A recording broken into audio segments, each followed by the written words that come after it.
Yoimiya, known for being the Archon of unfortunate banner placement, but more importantly, also for being everyone's best friend, is back for another rerun.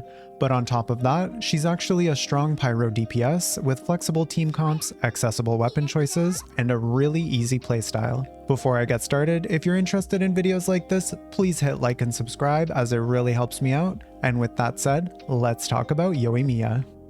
Yoimiya is a single target normal attack focus unit, and her kit definitely reflects that.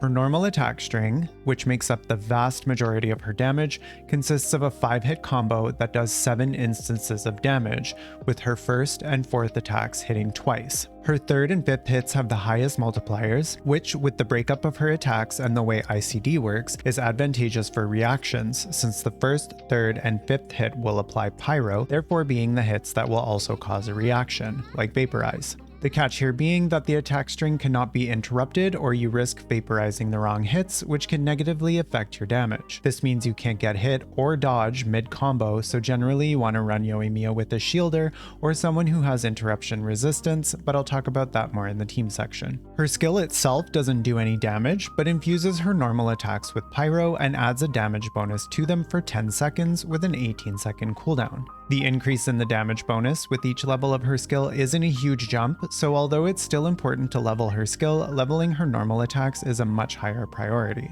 Yoimiya's burst can be a bit of a hot topic, since the damage it provides doesn't make up a large portion of her overall damage, and Yoimiya can't trigger its effect, nor does she receive the attack bonus from her A4 passive. However, it is the only source of AoE damage built into her kit, however small, and can benefit her teammates depending on who you run her with, thanks to her A4 passive, which I'll mention in a second. But basically, it does a bit of AoE damage and marks one enemy so that when the party members other than Yoimiya herself hit that enemy, it does another instance of AoE pyro damage. It lasts 10 seconds and has a 15-second cooldown and only costs 60 energy. Depending on your team and what artifacts you're using on Yoimiya, you'll either start your rotation with her burst, then cycle through your other characters, then switch back into Yoimiya to use her skill and go into her attack combo and repeat, or you can just choose to use it whenever it's up, or some people even ignore it altogether.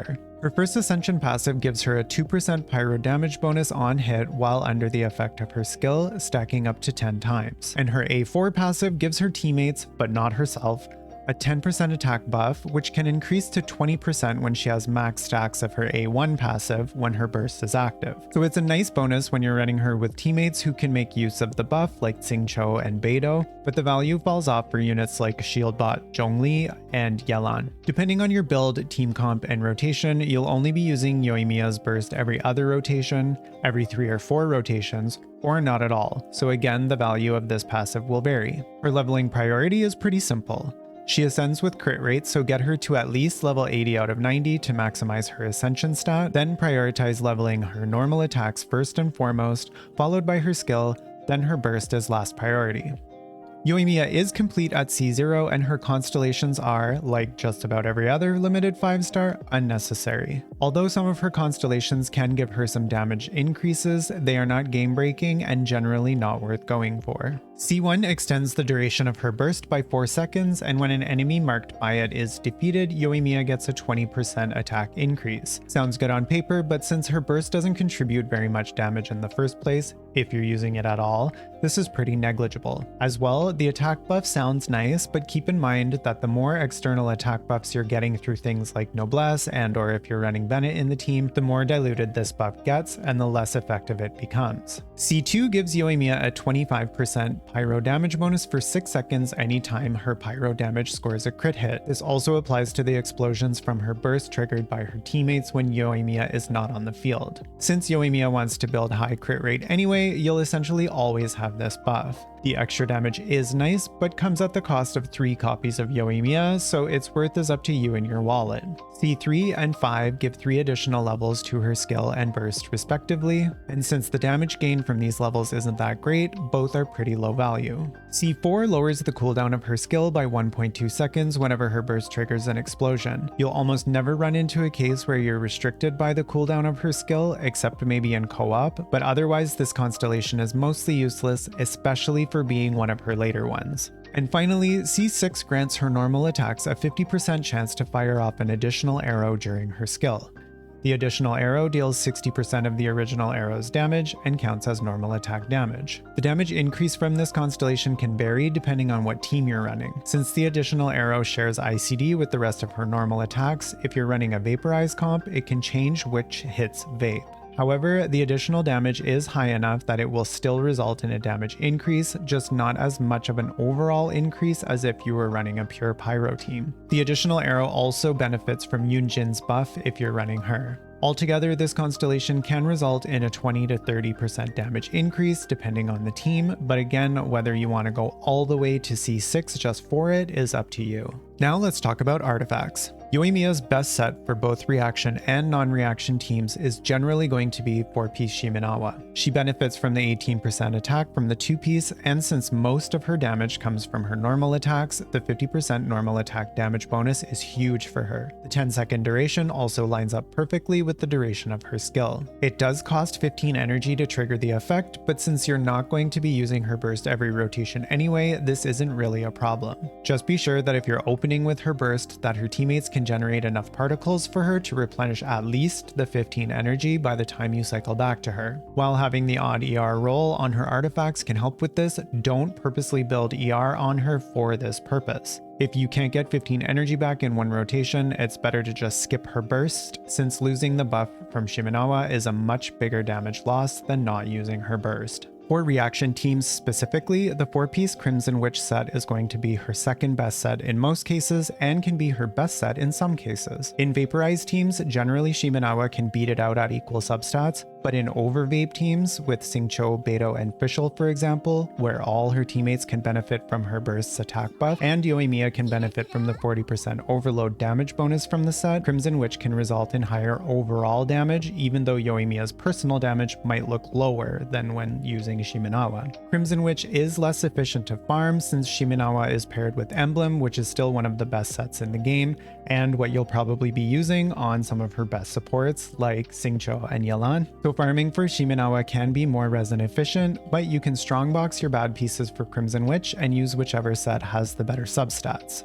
4-piece Retracing Bolide is a decent set for Yoimiya if you're running her with Zhongli, since his shield is reliable enough to keep up the uptime on the set effect. However, Shiminawa and Crimson Witch will both be better than Bolide at equal substats, so unless you already have a set lying around or you're also specifically farming for Petra, it's not efficient to farm the domain just for Yoimiya. When it comes to the 4-piece Echoes of an Offering set, Yoimiya can make use of it, but the RNG of the set can end up buffing the hits that don't vape, or the weaker hits of her attack string in general, making the set's performance vary drastically each rotation. Players' ping can also have a negative effect. The higher your ping, the worse echoes will be.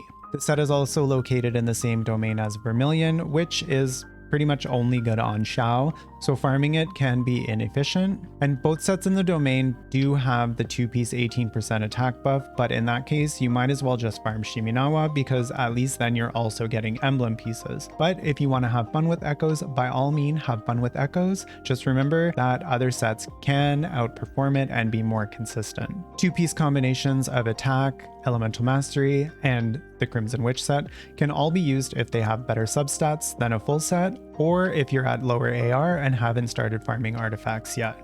For artifact stats, you'll want either an attack or EM sands. In non-reaction teams, definitely attack, but in reaction teams, an EM sands can outperform an attack sands at equal or better substats, so just use whichever one you have that has the better substats. For the goblet, you always want pyro damage, and then for the circlet, either crit rate or damage, whichever one you need more for a better ratio. Keep in mind, Yoimiya prefers higher crit rate, especially in reaction teams, because it feels really bad when your vapes don't crit. For substats, you're looking for crit rate and damage, attack percent, elemental mastery if you're running a reaction team, and lastly, energy recharge doesn't matter that much, but it also doesn't hurt.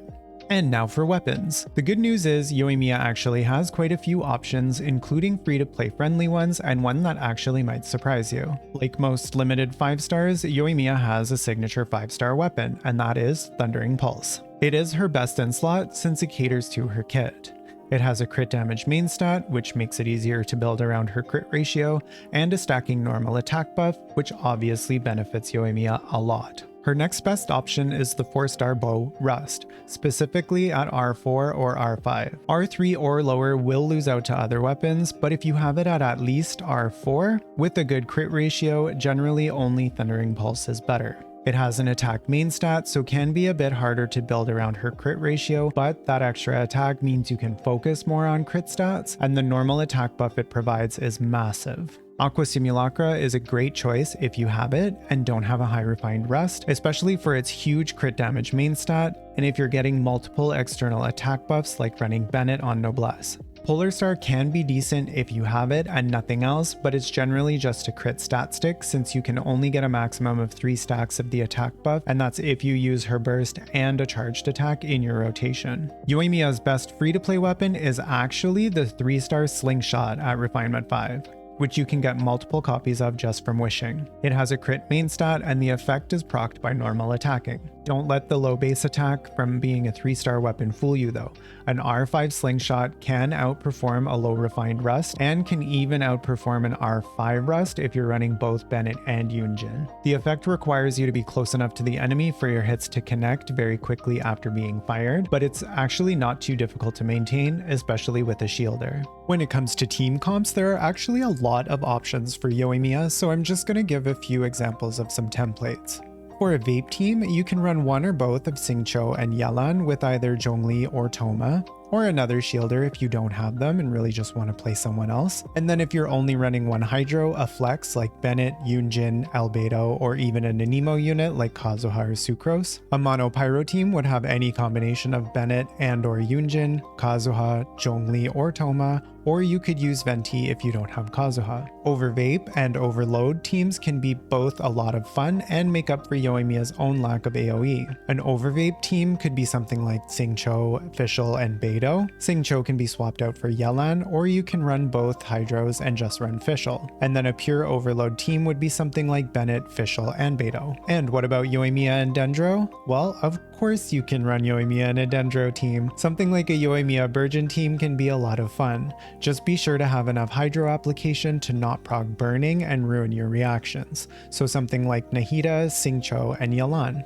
So I know this has been a pretty surface level build guide, but I wanted to keep it fairly simple and focus just on Yoimiya's kit and how to build her versus getting too deep into the mechanics of specific gameplay. For a character with such a simple playstyle, she has a lot of different options when it comes to teams and rotations, so how you end up playing her is going to depend a lot on your preferences. So have fun and feel out what works best for you. Yoimiya is one of my favorite characters, so I hope you have just as much fun playing her as I do. And for those who are still hoping to pull for her, I wish you all the luck in bringing her home. Thank you so much for watching. Like and subscribe for more videos to come, and I will see you next time.